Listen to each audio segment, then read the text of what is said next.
Modern America. In one sense, she's the most prosperous nation in history. People seemingly have more wealth than ever before. The ability to travel and communicate is unsurpassed. Even the poor in America have the ability to do things that would have been unimaginable in any other civilization.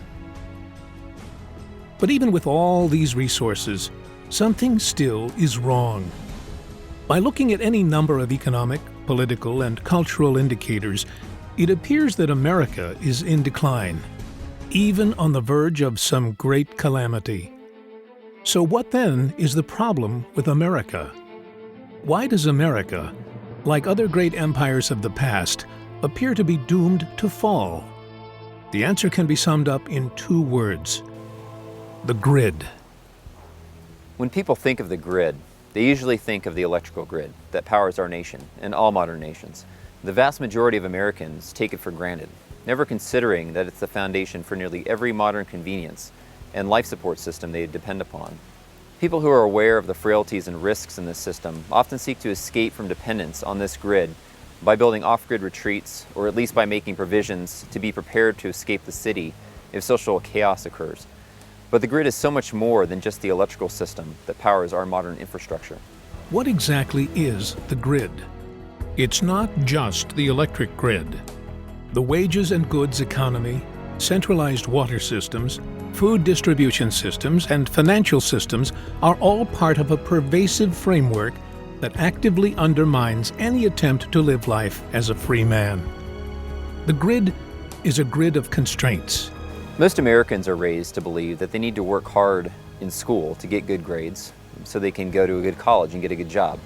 They take on enormous amounts of debt so they can pay for college, and if they can get a job after college, they have to work hard to pay off their school debt and other debt that they accumulate in order to have all the consumer goods they think they need to be comfortable. Then they get married, take on mortgage debt to buy their home, which drives the need for two incomes, and they spend 30 years working hard to pay it off and be able to pay the property taxes, which never end. These property taxes effectively make the homeowner a serf occupying the land of the feudal lord, which is the local government. The costs never end.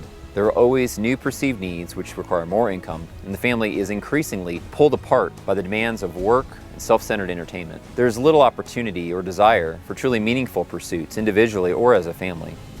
The children are raised to operate under the same paradigm, that formal education, debt slavery, and materialistic consumerism is the path to happiness. Most don't realize that it's all a lie until they can't escape the trap. The grid breeds dependency. There is nothing wrong with dependency per se. No man is completely an island, nor was he designed to be.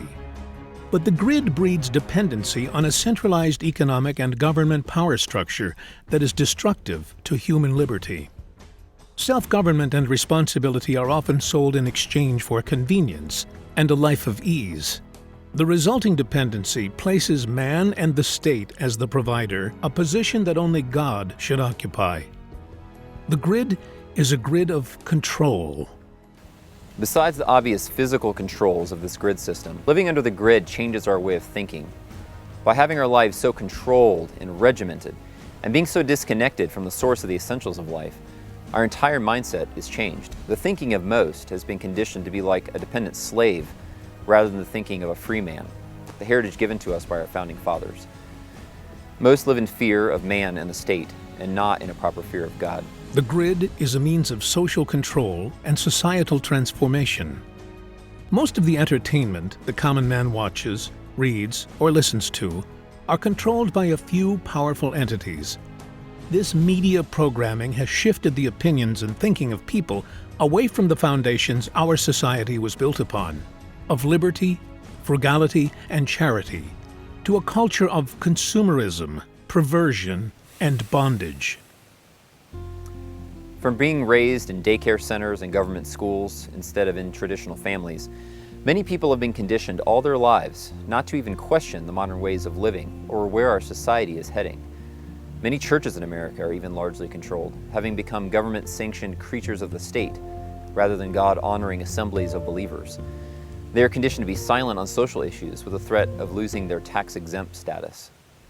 The grid is a grid of surveillance. There are millions of surveillance cameras in use in the United States alone. Companies like Google and Facebook build detailed and intrusive marketing profiles using what many people assume are private communications. And we now know that all electronic communications are monitored by government agencies. Aerial drones are used not only to monitor and destroy enemies of the U.S. government abroad, but to spy on citizens within the country over issues such as land disputes. In sum, the electric grid is only one aspect of a larger framework that powers and controls all of modern society, from the provisions of the necessities of life and how we can provide for our families, right down to the very thoughts we think and the things we believe. It's not enough to go off the electric grid or be ready to simply survive disasters and societal calamity.